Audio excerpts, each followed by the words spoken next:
Eu quero fazer uma reflexão com vocês sobre algo que tem me deixado um pouco preocupado, e eu tenho decidido de um tempo para cá, fazendo a minha revisão,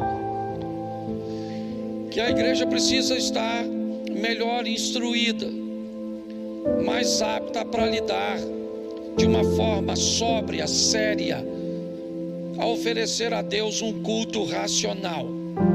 O culto racional, ele não restringe a presença do Espírito Santo, muito pelo contrário. As pessoas racionais, no contexto bíblico, quando a Bíblia diz que nós devemos oferecer a Deus um culto racional, a proposta é fazer com que aquele que vai oferecer o culto faça de uma forma sóbria, de uma forma clara, de uma forma objetiva. Essa é a grande verdade. Não sem saber o que está fazendo, sem saber o que está falando, ou falando de uma forma automática. Nós somos uma igreja que cremos nos dons, no mover, certo? E no agir do Espírito Santo. Acreditamos em curas, em milagres. O Espírito Santo tem liberdade para agir. Porém, nós temos muito desconforto com meninice. Nós temos muito desconforto com um discurso que tem por propósito manipular pessoas, inibir a capacidade das pessoas de exercer seu raciocínio, ainda que seja errado, ainda que seja equivocado. As pessoas não podem ser privadas de pensar, de raciocinar. Fazer isso é causar na pessoa um nível de dependência. Quando você inibe as pessoas, seu filho, de agir, de pensar, de fazer, parece que você está o protegendo, mas uma hora você não vai estar mais presente e ele precisará tomar suas próprias decisões. Tão pautado nisso, se você observar, eu tenho procurado fazer as coisas de uma forma mais metódica, para impulsionar as pessoas a fazerem da maneira certa. Até a oração aqui eu fiz lendo como eu ensinei a vocês, que muitas vezes tem dificuldade de falar.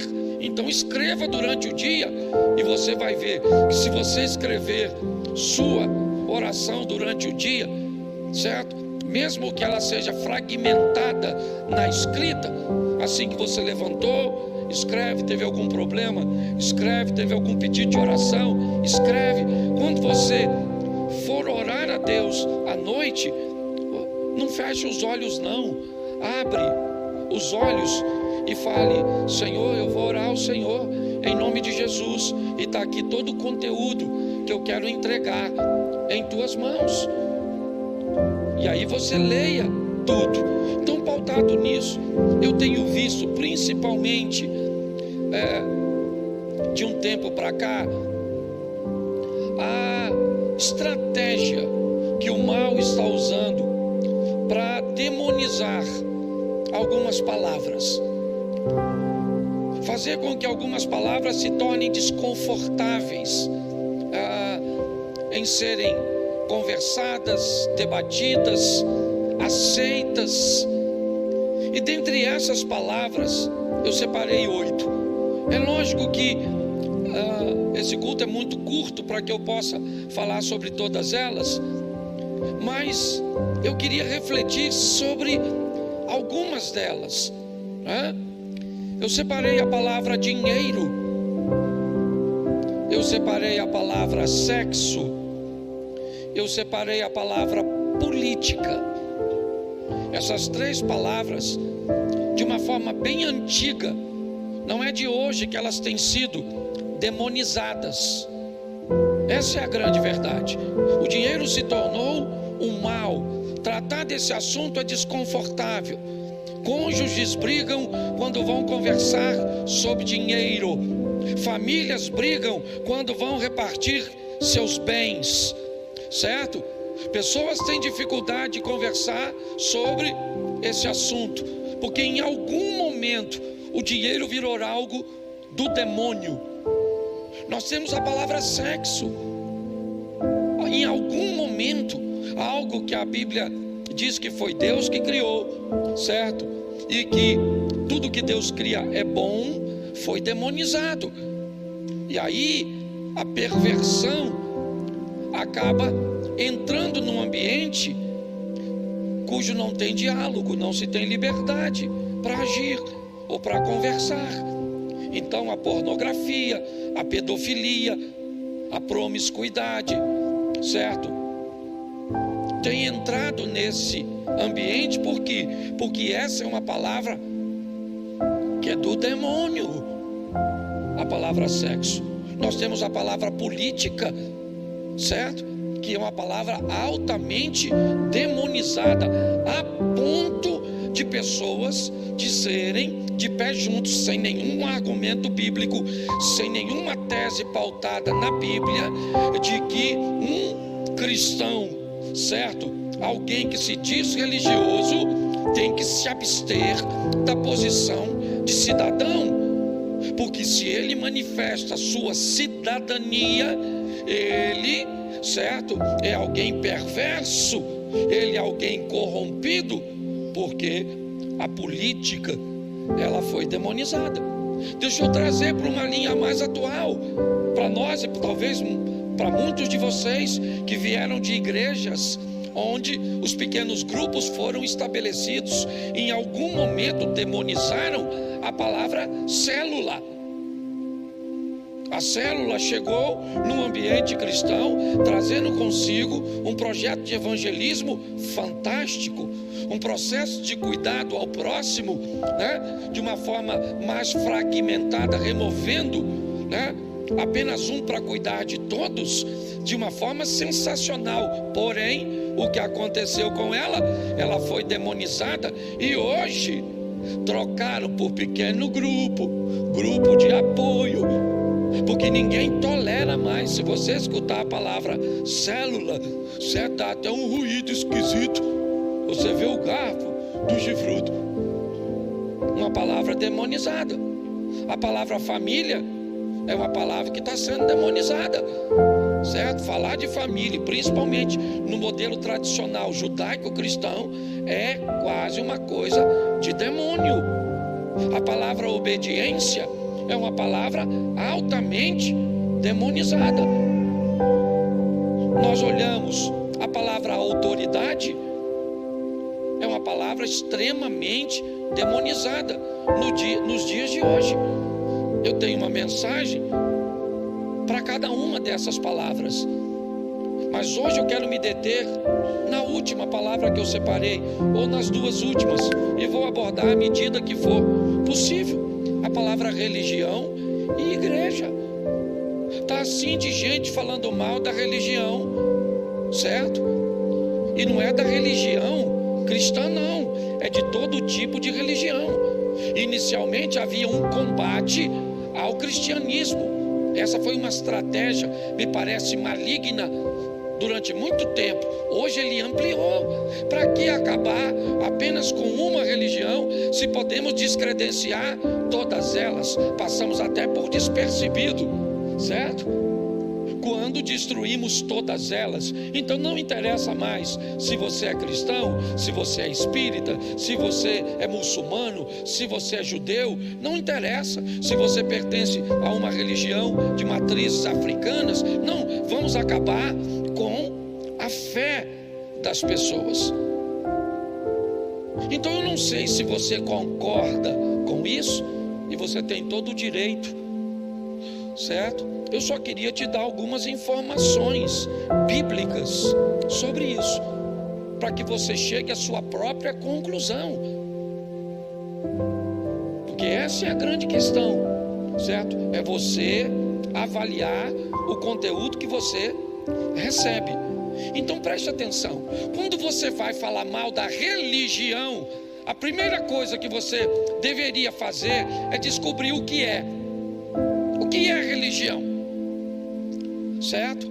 As pessoas falam muito das coisas, mas quando você pergunta a ela o que é, então se eu perguntasse a você, certo, lá descrito num dicionário, qual é o o significado da palavra religião, eu fui lá para trazer para vocês.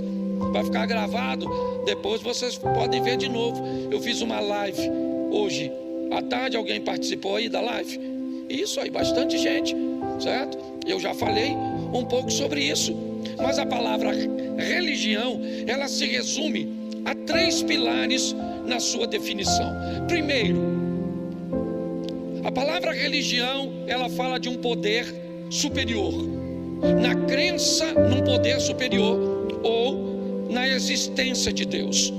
Um religioso, ele sempre vai acreditar que há um poder superior e que há um Deus acima de tudo, na existência de Deus. Não interessa qual religião seja ele, certo? Ele vai acreditar que o Jeová está para os judeus, assim como o Alá está para os muçulmanos, assim como algumas entidades estão para religiões de matrizes africanas, certo? Assim como Deus está para nós. Mas a religião, inevitavelmente, ela faz com que um indivíduo acredite nessa força superior e na existência de Deus. Segunda coisa que um religioso vai precisar ter é a crença de que há um destino para o ser humano. Ok? O ser humano está neste corpo de passagem e ele vai ser destinado. E na maioria das religiões, seja com a possibilidade de um retorno, de uma revisão, certo? O final é salvação ou perdição. A maioria acredita nisso. E a religião também fala da obediência. A obediência aos valores dessa força superior ou desse Deus. Então eu não vejo problema nenhum em acreditar em Deus. Eu não vejo problema nenhum em acreditar que o ser humano terá um destino. E eu não vejo problema nenhum no que diz respeito aos valores de obediência, como ética, moral, decência e bons costumes. Na Bíblia que eu uso, vamos ver até a tradução aqui, porque ela é diferente da minha, certo? Eu uso um Almeida Corrigida Fiel, mas coloca para mim Tiago 1:26. Isso. Se alguém supõe-se ser religioso, deixando de refrear sua língua, antes enganando o próprio coração, a sua religião é vã. Verso 27. A religião pura e sem mácula para com o nosso Deus Pai é esta: visitar os órfãos e as viúvas nas suas tribulações e a si mesmo guardar-se incontaminado do mundo. Feche os seus olhos por um momento. Senhor nosso Deus e Pai, em nome de Jesus, eis aqui a tua palavra. Continua falando conosco e usa-me como um canal de bênção nesta hora, em nome de Jesus. Você pode dizer amém? Bom, preste atenção aqui, porque eu quero fazer uma reflexão com vocês sobre esta posição. Nós vimos 3 vezes a palavra religião aparecer no texto em que lemos. Algumas pessoas podem trazer uma tradução diferente, mas nós temos que entender uma coisa. A Bíblia está dizendo que aquele que cuida ser religioso precisa ter domínio daquilo que fala, disse Tiago, porque senão a religião dele é vã. O verso 27 diz que a religião pura e imaculada é cuidar dos outros sem perder o cuidado de si mesmo. Então não há nenhum problema com a religião, nenhum problema com ela. As pessoas começam a trazer informações, eu não sei pautadas em quê, tá certo? Para falar tanto contra a religião do que contra a própria igreja. E o sistema hoje tem a seguinte definição: para eu ser cristão, eu não preciso ir à igreja, eu não preciso fazer parte de uma igreja. Em tese, ninguém está preocupado se você faz parte da igreja ou não. A verdade é essa. O que as pessoas querem saber é se ao fazer parte dessa igreja, você fará duas coisas que incomodam demais aquele que luta contra a igreja. Segundo, primeiro, você vai se tornar obediente a Deus. Esse é um problema sério para o mal. Todas as vezes que alguém obedece e torna viável aquilo que algumas pessoas acham que não é, ele faz um mal terrível a um grupo que normalmente vende a ideia de que não é possível. Segunda coisa que incomoda muito as pessoas: o financiamento que você exerce para esse sistema continuar de portas abertas, mudando a vida de pessoas. Essa é a grande verdade.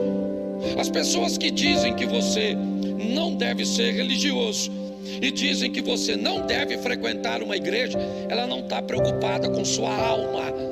Não. Ela simplesmente, certo, está preocupada com a possibilidade de você se tornar alguém obediente e que pior, e de você colocar seu dinheiro, como acabamos de fazer, com dízimos e ofertas.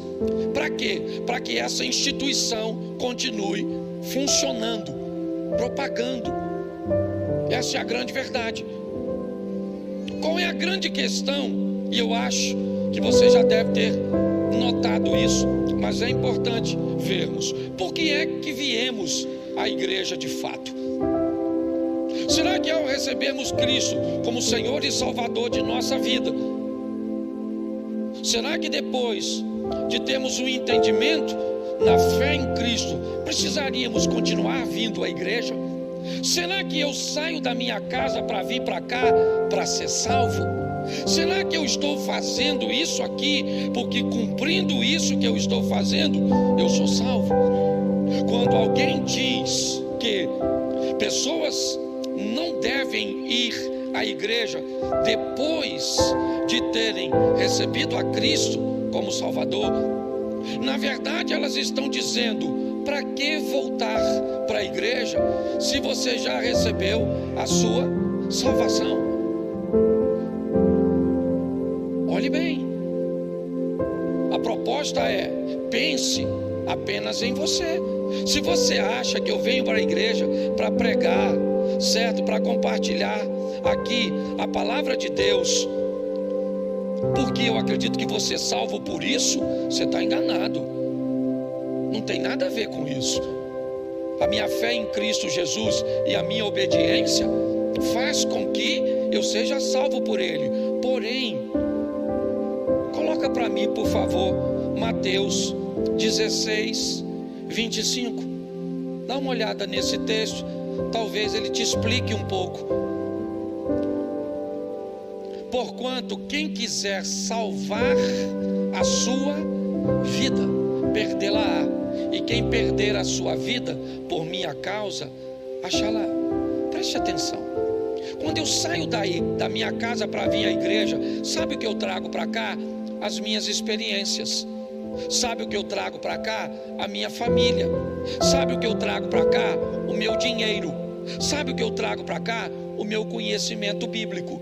Porque eu estou na igreja para oferecer às pessoas aquilo que eu recebi. Porque eu não estou preocupado com a minha salvação.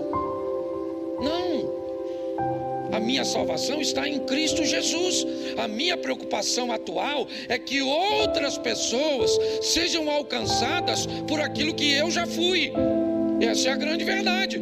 Então, quando alguém diz ninguém precisa ir à igreja, observe se as pessoas que estão falando isso, certo, pregam o evangelho e difundem a salvação.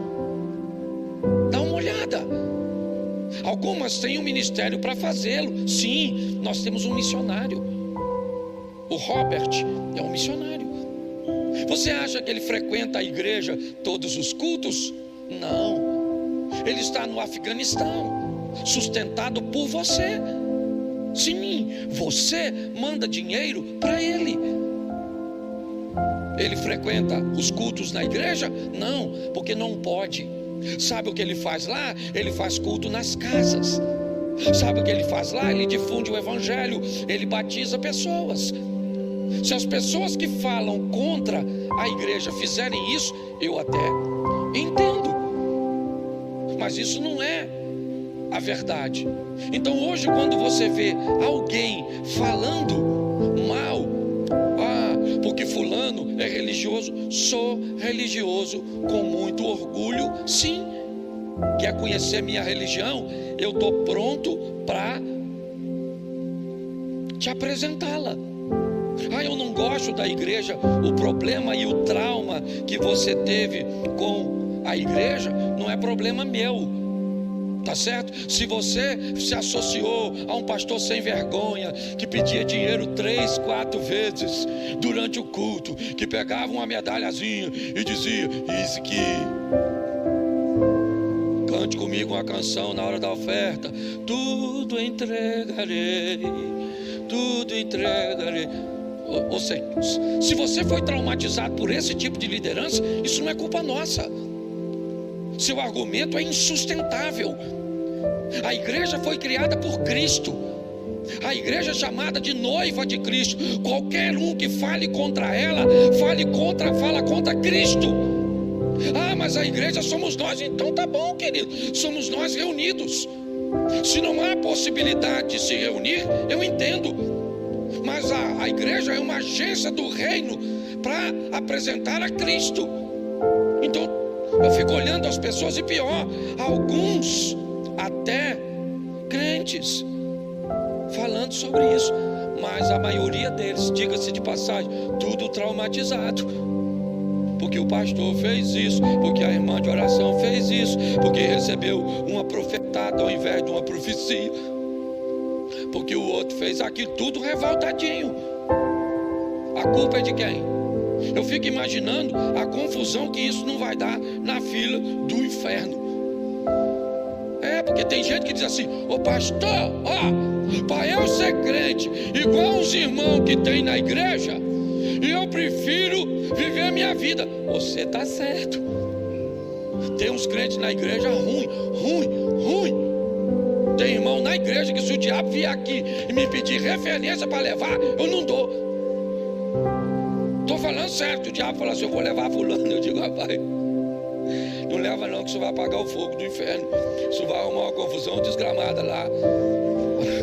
Vai abrir um inferninho na outra esquina. Você entende? Sim ou não? Agora, alguém que vive fora dos valores de Cristo, dentro da igreja, e alguém que vive fora da igreja, sem os valores de Cristo, vai para onde? Para o mesmo lugar. Então eu queria que você entendesse isso, que é uma palavra que está sendo altamente demonizada, certo? O tempo inteiro hoje você vai ouvir gente falando contra a religião e contra a igreja. Eu não posso me deter muito. Segunda palavra que eu quero refletir com vocês, a palavra autoridade. Pensa numa palavra que tem sido demonizada. Não reconhecer, certo, instituições que falam, certo, e que têm autoridade, tem sido algo expandido. Hoje você fala, né, de órgãos. Por exemplo, você fala de professores. Pare e pense. A palavra professor na minha época tinha uma autoridade muito grande, sim ou não? Sim. A palavra polícia na minha época tinha uma autoridade muito grande, sim ou não? Isso. Hoje tem? Não. Você olha para os dois lados, certo? Porque os dois lados foram destituídos, os dois lados. Você olha para o ambiente do professor, se perverteu? Muitas vezes sim. O ambiente, certo, de autoridade policial se perverteu? Sim. Na sua totalidade? Não. Mas qual era o propósito de tudo isso? Remover a palavra autoridade. Porque se não existe uma autoridade, a autoridade sobre si quem é? Você. É cada um olhando para si mesmo e achando que é uma autoridade sobre si. Ou seja, você faz o que você bem entender. São palavras que hoje não soam muito bem. Eu não estou falando porque eu sou. Se você caminha comigo, você sabe que eu não me preocupo muito com essa história. O pastor está dizendo isso porque ele é pastor e ele quer ter autoridade sobre mim. Eu não quero ter autoridade sobre você. Eu quero te dar informações para que você entenda o que é importante. É só isso. Porque quando olhamos para essas coisas, essas palavras foram destruindo, minando. Vamos pegar uma sociedade sem religião. Querido, faça uma pesquisa, digita no Google, pelo amor de Deus, digite no Google o que aconteceu com nações cujas quais a igreja foi erradicada, a religião foi erradicada, e você vai ver o que aconteceu, onde elas estão. Essa é a grande verdade. A minha proposta é fazer o quê? É fazer com que as pessoas entendam, raciocinem. É isso. Eu não quero manipular você. Você não é obrigado a concordar com aquilo que eu estou falando. O que eu quero é criar em você um ambiente de questionamento. Será que faz sentido? Certo? Nós vemos crentes falando contra a igreja, porque o não crente, eu entendo isso. Agora eu estou vendo crente falando contra a igreja, crente falando contra a religião. É difícil. E não é porque eu sou pastor, não. Porque antes de ser pastor, eu sou cristão. Obediência é outra palavra. A palavra obediência virou um demônio. Falar para um filho hoje obedecer um pai é um troço terrível. Terrível. E antigamente, presta atenção, era tudo, se você era tudo justinho. As autoridades favoreciam os pais, sim ou não? Sim. Eu sempre pergunto aqui, quem aqui apanhou? Levanta a mão. É isso aí. Apanhou, estou falando violência não, estou falando disciplina. A Bíblia diz que toda criança tem que apanhar porque nasce doida, aí apanha, fica boa. Vai estar lá em Provérbio, a vara da disciplina tira a loucura do coração da criança. É verdade. Todo mundo aqui apanhou, sim ou não? Ou a grande maioria? Você ama seus pais? Sim. Eu estou para te dizer que quem apanhou do pai ama mais o pai do que quem não apanhou. O que era isso? Obediência. Obediência aos mais velhos. Eu lembro, o vizinho estava vendo você fazer algo de errado. Ele falava: foi lá com seu pai, hein? Você ficava assim: não fala não vou fazer mais não. Sim ou não? Pega uma criança de hoje e diz para ela: vou falar com seu pai. Sabe o que ela fala? Se você encontrar ele, fala com ele que eu estou tentando falar com ele já faz uns dias. Então são palavras que elas se perderam e a sociedade está virando essa bagunça. Porque hoje você falar em obedecer, que obedecer, rapaz? Que obediência? Que autoridade? Hoje não tem autoridade. Que igreja? Que religião? Que família? Hoje você vai falar de família, você fala de casamento. Pensa na tribulação que você tem para falar. Hoje tem, sei lá, não sei nem quantas definições para definir uma pessoa. É ou não é? Tem hétero, tem homo, tem e pan. E vai cada um. A mulher queria casar com a árvore nos Estados Unidos. Você pensa um troço desse? Porque a palavra família nos moldes judaico-cristã virou um demônio. Porque nós temos discurso de ódio. Isso. Odeio. Assistiu o Sismuff. Infeliz. É verdade. Filho. Demonizaram. Hoje criança, cara, ninguém tá querendo ter filho não. Filho é um troço caro demais, menino. É esse negócio de ter filhos. Até porque você nem sabe o que vai ter. Parece crocodilo. Que nasce primeiro de acordo com a temperatura. Eu não gosto nem de falar disso, que eu fico doido. Mas é verdade. Certo? Família, respeito aos pais. Isso era uma coisa que nos trouxe até aqui, gente. Se nós perdemos isso, nós estamos fritos. Essa é a verdade. Uma sociedade sem religião, sem igreja, sem autoridade, sem obediência, sem família. Onde é que nós vamos? Pare e pense. Você já parou para pensar nisso? Uma sociedade que não pensa em política. Eu sou contrário, ok? Primeiro, a botar um político para vir fazer política no altar da igreja. O máximo que a gente pode fazer é orar para Deus abençoar. Sou contra, certo? Vocês nunca me viram fazendo isso aqui. Eu fiz uma vez isso aqui quando o governador esteve aqui em hoje. Estávamos recebendo o governador do nosso estado, certo? E dei uma palavra a ele como cristão. Mas eu aqui não fico dizendo em quem você tem que votar. Para mim, se você votou no Lula, se você votou no Bolsonaro, se você votou no Enéas, se você votou no... Eu não quero saber, certo? A gente transmite uma mensagem e a igreja resolve o que vai fazer. Eu não estou aqui para fazer massa de manobra. Agora preste atenção, a Bíblia está cheia de crente político. E quem é que colocou? Deus. Deus queria levar seu povo para um ambiente seguro. Deus sabia que uma grande crise iria se instalar no mundo antigo, na época dos egípcios. Então o que Deus fez? Colocou José como governador do Egito. Ele governou para quem? Ele governou para egípcios. Ele governou para sua família. E todas as nações que estavam em voltas do Egito, ao redor do Egito, foram beneficiadas pelo governo de José. Porque um político, um governante sério, ele governa para o povo. Não interessa se esse povo é branco, se ele é preto, se ele é rico, se ele é pobre, se ele é homo, se ele é hétero, não interessa.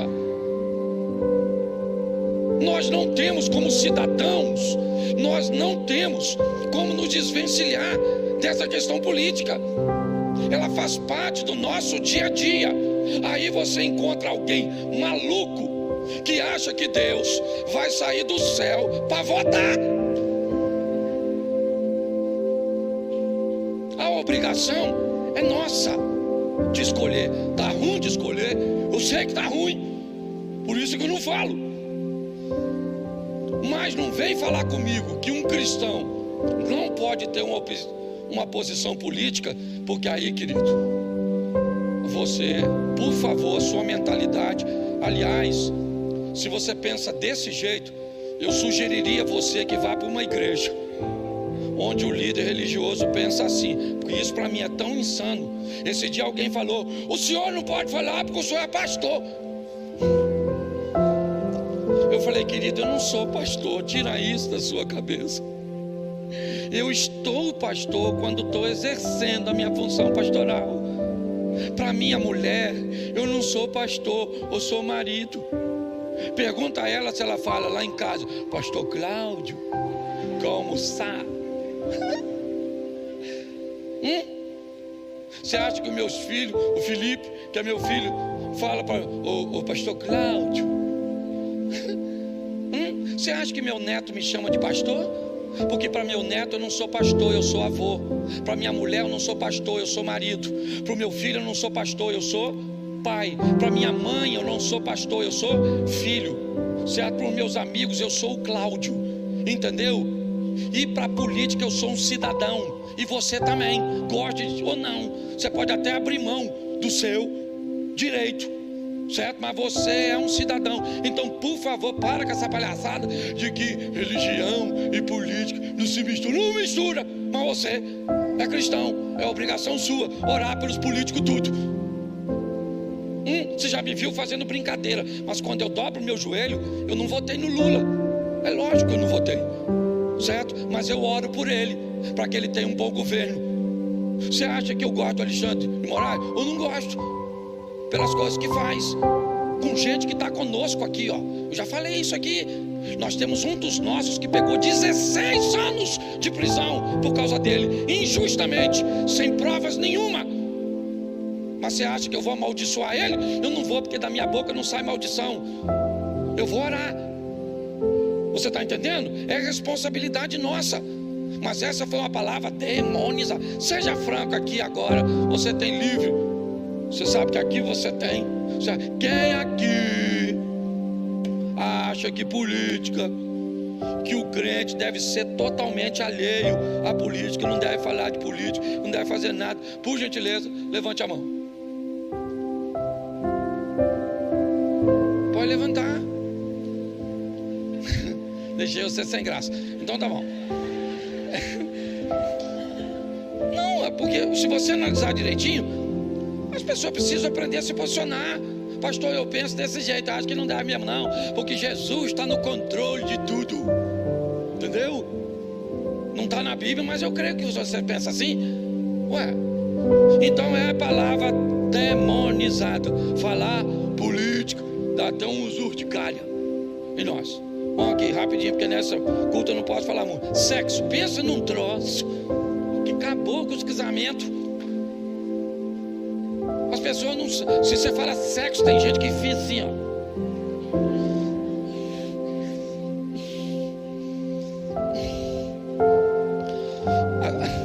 Você falou sexo na igreja, a mãe já fecha logo os ouvidos dos filhos. O menino tinha 11 anos de idade. O pai falou com o menino: meu filho, está na hora de nós conversarmos, tirarmos umas dúvidas sobre sexo. O garoto falou: senta aí, pai, quais são? É só você falar. Então deixa eu falar uma coisa para você.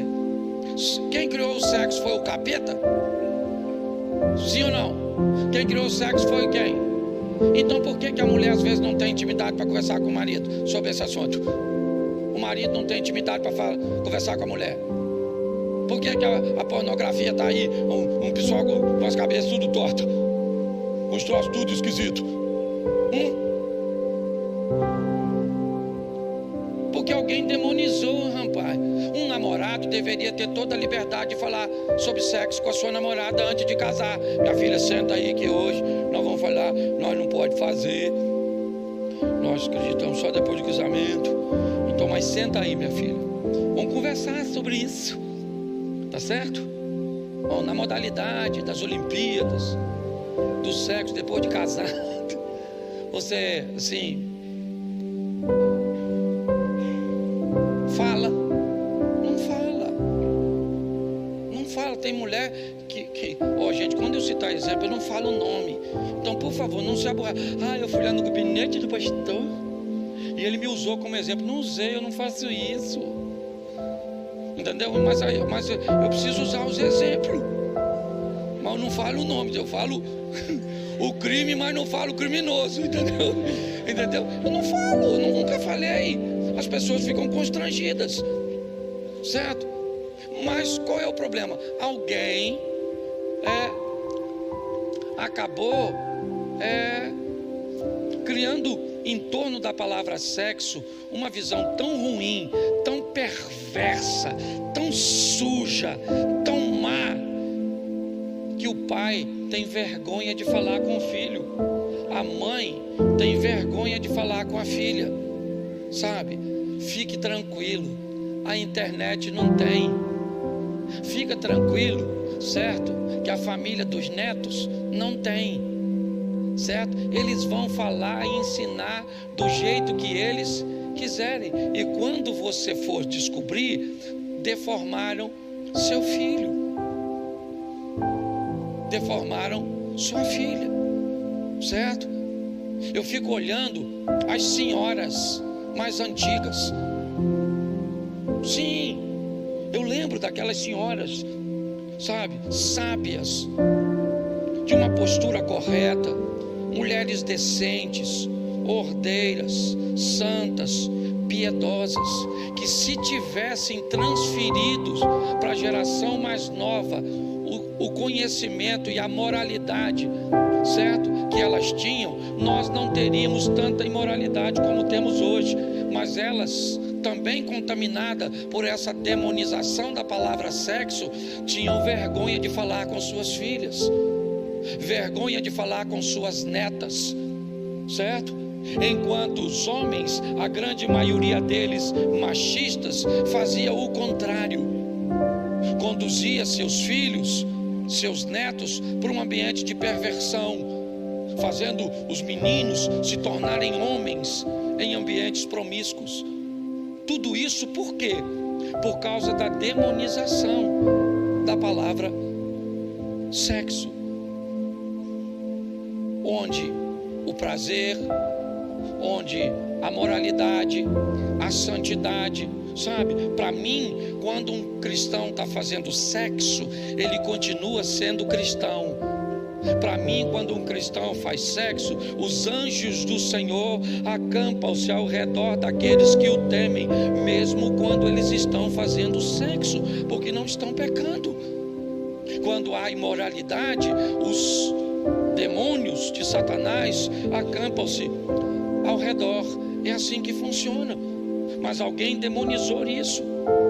E até hoje, século 21, mulheres têm vergonha de falarem para os seus maridos de onde gostariam que eles colocassem a mão ou fizessem um carinho, porque não se sentem íntimas de seu homem, de seu marido, que vivem com ele 10, 20, 30 anos, que poderiam ter com suas esposas de uma forma lícita, santa e prazerosa, certo? Resultados extraordinários, certo? De um relacionamento sexual sadio, mas alguém demonizou a palavra sexo. Então, se a gente fala sexo, parece pornografia. Se a gente fala sexo, certo? Parece algo totalmente errado. Então, ninguém toca nesse assunto, e por isso nós chegamos onde estamos. A palavra dinheiro é uma palavra altamente demonizada. Em algum momento nessa trajetória cristã desenvolveu-se a ideia, principalmente no cristianismo, certo? De um cristão que na necessidade, havia nele a necessidade de ser pobre. Sim, é assim. A nossa cultura, irmãos, ela foi formada por novelas. A maioria de nós, até alguns anos atrás, nós só tínhamos à nossa disposição 4 emissoras de TV aberta. E diga-se de passagem, a Globo dava um banho nas outras 3, trazendo consigo a dramaturgia através das novelas. E eu pergunto a você, todas as vezes que a novela colocava um rico, ele era sempre opressor, e o pobre sempre uma vítima. Você acha que isso terminaria de graça? Não. A sociedade recebeu a informação de que o dinheiro trazia consigo o orgulho, a prepotência, o abuso. Na verdade, o que estava sendo vendido para a sociedade é abra mão do dinheiro, porque ser rico, o dinheiro torna você uma pessoa má. Essa é a grande verdade. E hoje tudo isso estoura onde? Estoura nos nossos relacionamentos,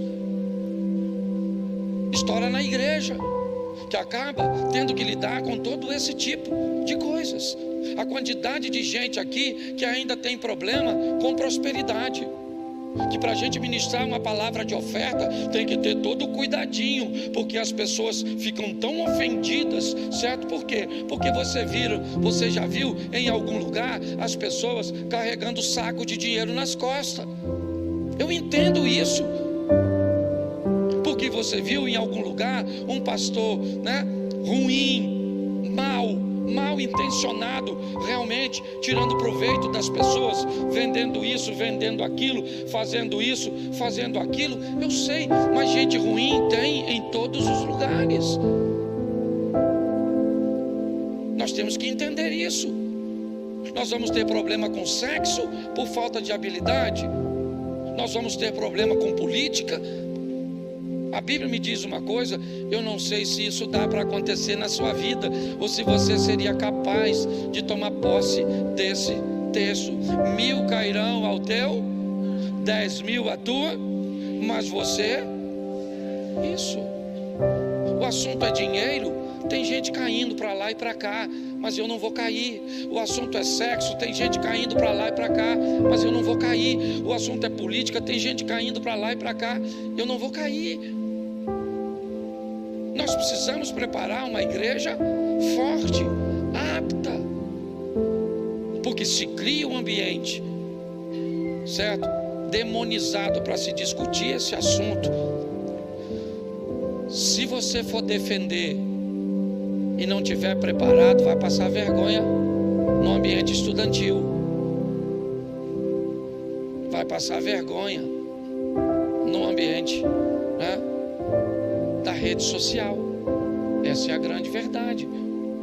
Então nós olhamos, há muito tempo atrás tinha um engenheiro que trabalhava comigo. Ele me disse uma frase que eu não gostei, mas que eu tive que parar para pensar. Ele diz: o problema de vocês crentes é que vocês leem muito sobre o pouco e falam muito sobre o pouco que lê. A falta de formação nossa, talvez vocês sejam muito habilitados para falar sobre a sua formação acadêmica, sobre a sua profissão, sobre aquilo que você desempenha. Talvez se eu perguntar para você sobre sua profissão, sobre o que você faz, sobre o produto que você representa, sobre a área que você atua, você me daria uma aula. E isso está certíssimo no que diz respeito a essa vida terrena. Mas e a hora que requererem de você um pouco do seu conhecimento a respeito das coisas de Deus e das coisas espirituais? Está chegando um tempo onde não vai se tolerar mais um crente superficial. As coisas estão apertando. Nós temos uma bênção a nosso favor ainda, certo? Por tempo aparentemente limitado, a rede social, porque o sistema já comprou a mídia, certo? Fechada. Hoje é fácil, porque quando alguém vai fazer alguma coisa, tem alguém filmando. A rede social ainda pode falar uma verdade, mas vocês devem saber, certo? Eu acredito que aqueles que entendem um pouquinho de política devem saber que já quase no finalzinho de dezembro, quase no apagar das luzes de 2023, certo? O nosso atual presidente sancionou uma lei sem a necessidade de passar por lugar nenhum, apenas por ele, certo? Estabelecendo já uma linha, né? De uma forma simples para eu falar para vocês, que restringe, certo? Esse nível de comunicação, dizendo o que é verdade e o que é mentira. Então a igreja precisa se preparar, porque vem tempos que a igreja vai crescer como nunca cresceu, certo? Mas que vai ser perseguida como nunca foi. Essa é a grande verdade, certo? É a hora do trigo e do joio, certo? Ser visto de uma forma muito clara, e nós precisamos estar preparados para isso.